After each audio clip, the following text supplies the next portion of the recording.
may my words be tied in one with the great mountains, with the great rocks,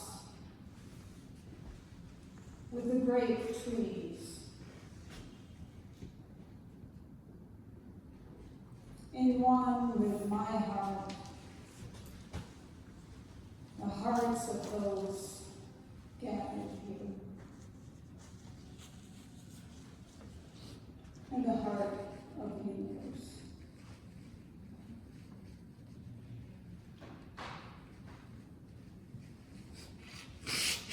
Were you there when they nailed him to a tree?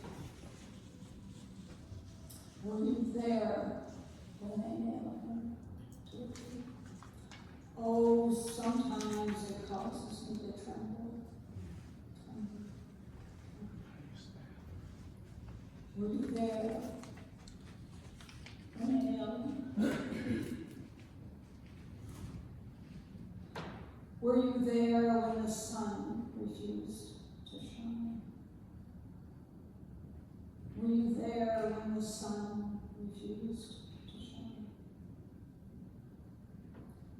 Oh, sometimes it causes me to tremble, tremble, tremble. Were you there when the sun refused?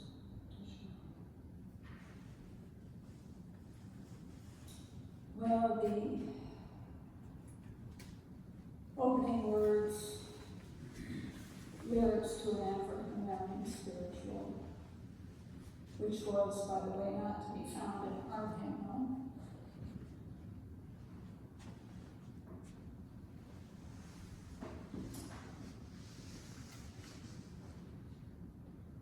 I chose these words to start with.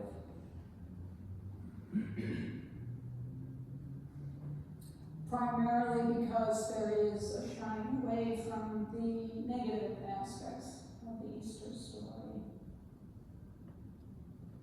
Perhaps especially in the church of my upbringing. We want to rush to the resurrection part of the story. Yet I think it is this question, were you there, that is most pertinent to our time in history, both in terms of the national and world rise and authoritarianism, dictatorship, and an apparent wasting away of love and compassion for each other, for other species, and for the earth herself.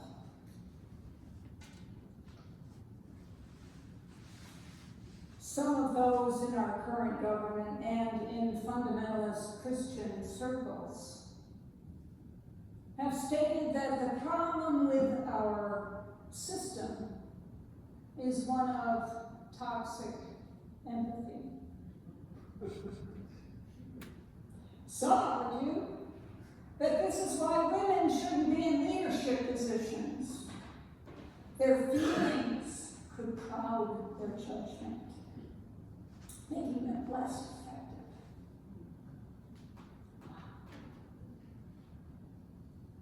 And if it was only a few lone voices talking about this, I wouldn't be concerned. But this represents the whole agenda of Project 2025, a blueprint of this administration's goals. And as we know, it is happening at breakneck speed. Thus, my insistence on focusing on the opening song, the question of, were you there? Were you there when the formerly enslaved individuals were hung from the trees themselves? Were you there when those bombs landed on the cities of Hiroshima and Nagasaki? Were you, and are you there in Gaza when bombs were annihilating the entire country? Were you there when bombs flew overhead and blew up families and friends in so many places throughout history? Were you there when the Third Reich directed the killing of all those they disagreed with and who were not worthy of living? Were you there when countless political, social, and environmental situations have caused profound suffering throughout our small blue-green ball? Suffering of the human, the more than human, the earth herself. If you were there, did you tremble? Did you cry? Did you empathize? It's interesting that Howard Thurman relates in his book, Deep River and the Negro Speaks of Life and Death, that Mohandas Gandhi requested that a group of African Americans visiting him sing this hymn. Were you there? Thurman sees Jesus on the cross being crucified and suffering as a universal symbol, accessed by people of all religions, classes, races, and languages. He says that the mystery of the cross is found deep within the heart of the experience itself. The inference being that the singer was there.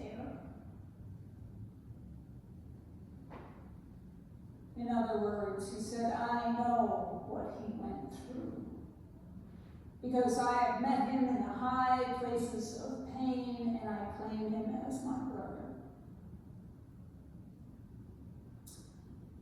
We have indeed met him in the high places of pain and claimed him as our brother. This is empathy, but more than empathy, this is compassion.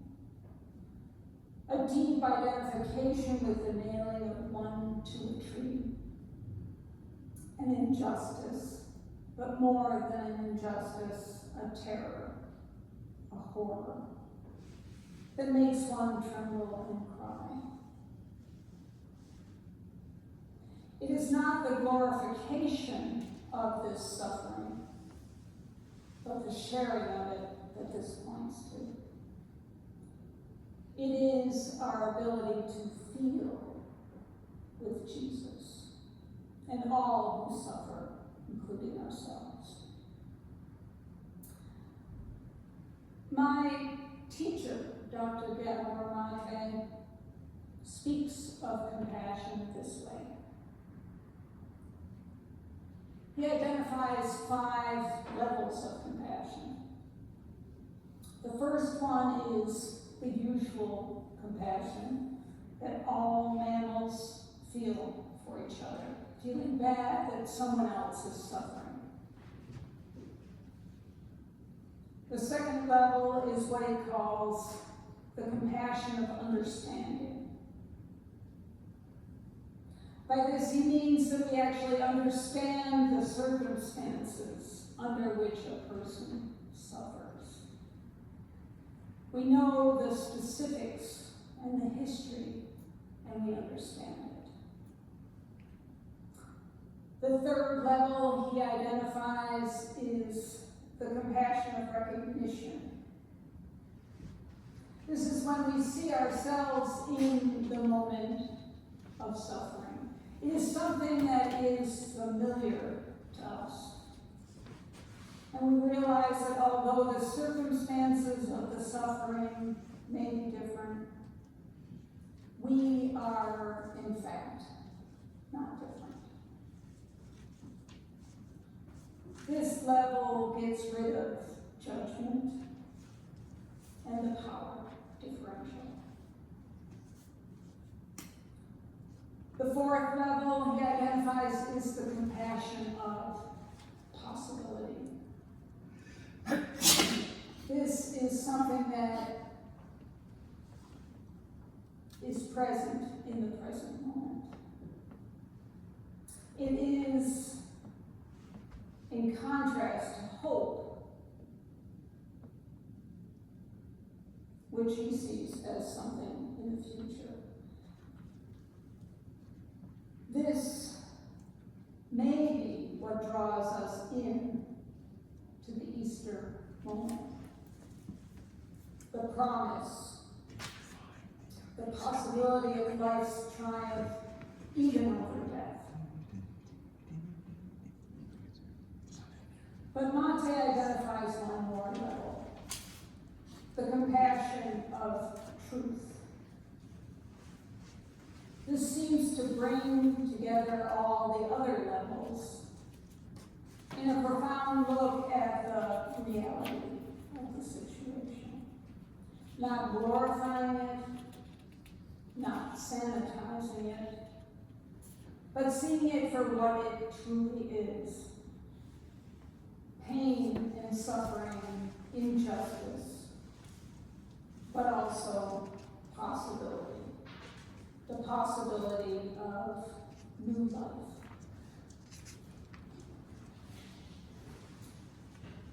And of course, the suffering, the crucifixion, is not the end of the Easter story.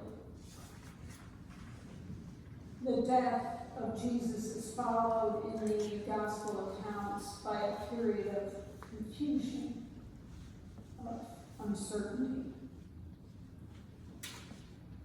The world reportedly went dark, and it trembled. That may be where we are right now, witnessing the agony and uncertainty, and not yet experiencing the rebirth. Sufi mystic Hafiz speaks of this moment, this awareness of the terror and suffering, but not yet being able to respond. He asks, is your caravan lost? I cannot sit still with my countrymen in chains. I cannot act mute, hearing the world's loneliness crying near the beloved's heart. My love for God is such that I could dance with him tonight without you, but I would rather have you there. Is your caravan lost?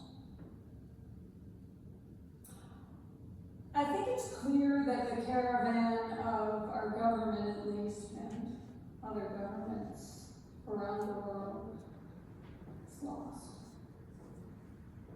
We hear the world's loneliness and pain crying near the beloved's heart, near our own hearts. And we want to join together, to dance together, to protest together, to join together.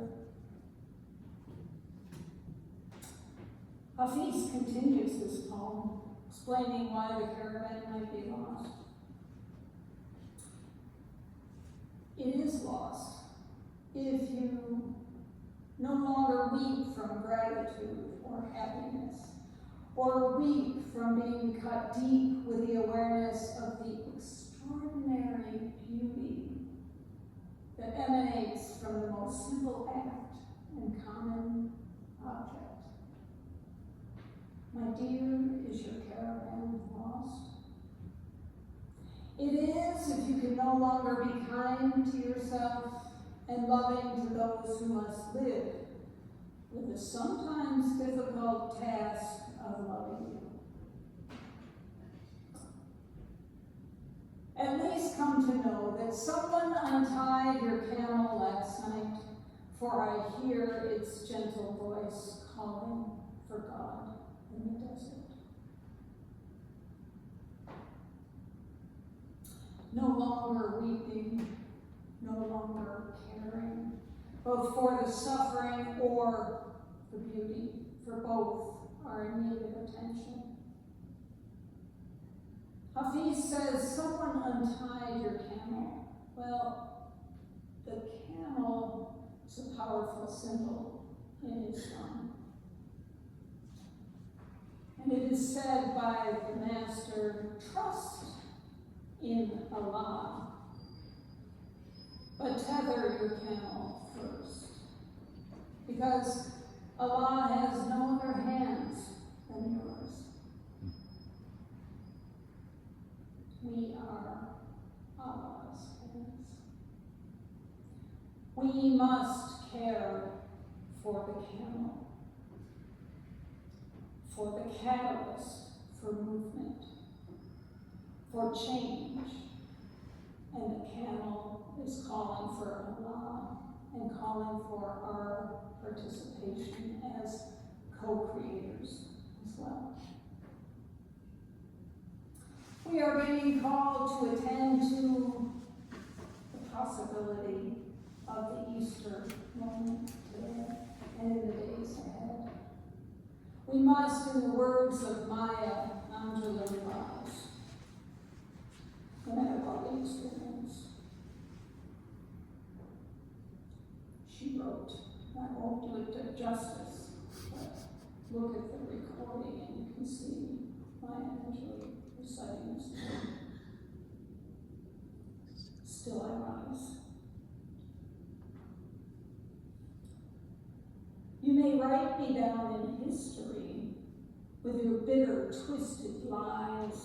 You may trod me in the very dirt, but still, like dust, I rise. Does my sassiness upset you? Why are you beset with gloom? Because I walk like I've got oil wells pumping in my living room? Just like moons and like suns, with the certainty of tides, just like hopes springing high, still I'll rise. Do you want to see me broken, bowed head and lowered eyes, shoulders falling down like teardrops, weakened by my soulful cries? Does my haughtiness offend you? Don't you take it off hard. 'Cause I laugh like I've got gold mines digging in my own backyard. You may shoot me with your words. You may cut me with your eyes. You may kill me with your hatefulness, but still, like air, I'll rise. Does my sexiness upset you? Does it come as a surprise that I dance like I've got diamonds at the meeting of my eyes? Out of the huts of history's shame, I rise. Up from a past that's rooted in pain, I rise. I'm a black ocean, leaping and wild, welling and swelling. I bear in the tide. Leaving behind nights of terror and fear, I rise into a daybreak that's wondrously clear. I rise, bringing the gifts that my ancestors gave. I am the dream and the hope of the slave.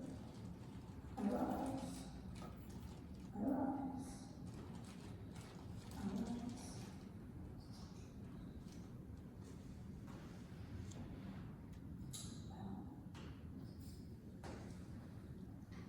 Yes, we are being called to rise. Like the lilies of the field, like the grass in the meadows, like the tree in the forest,